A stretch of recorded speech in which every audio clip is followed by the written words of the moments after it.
បបិទ្ធព្រះអង្គជាបរិសអាជានៃខ្ញុំសូមនមស្ការព្រះអង្គបបិទ្ធព្រះអង្គជាបរិសឧត្តម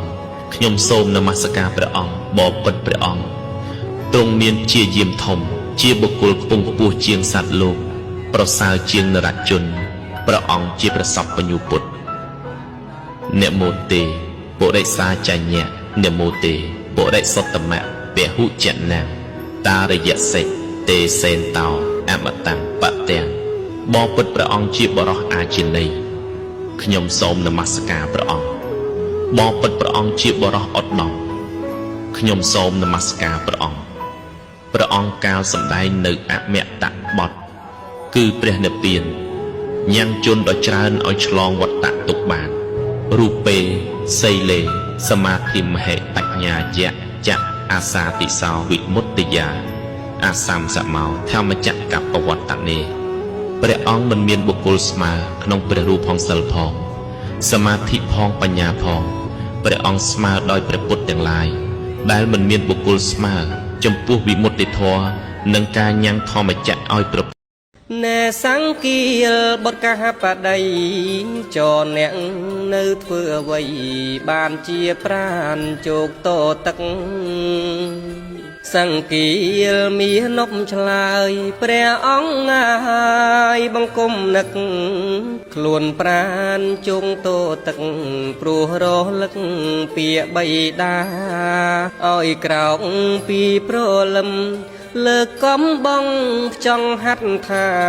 ហើយឲ្យខ្ញុំប្រកាសណាថ្វាយបង្គំទើ6សម្ដេចព្រះសាស្តាត្រាសួរថាណែឯងថ្វាយបង្គំ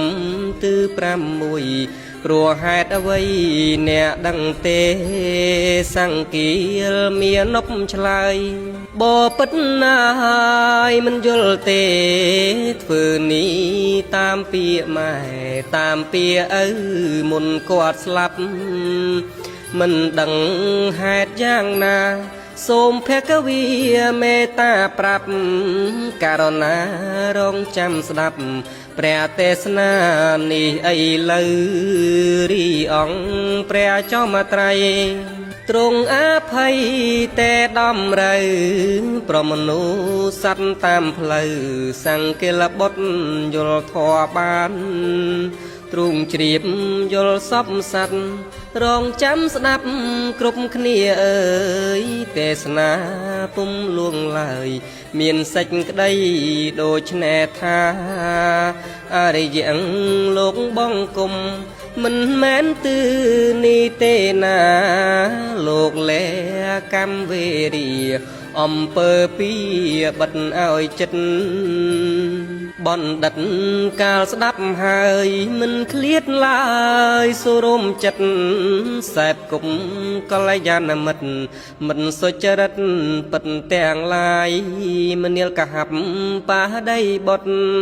ព្រះអរិយបាំងបិទកាយទិ6ដោយបរិយាយសង្កហាធរទើនេនៃឪពុកម្ដាយទិខាងកើតទិសាតាមោត្បងទិស័យទិលិចភរិយានិងស្វាមីទិជើងបុត្រី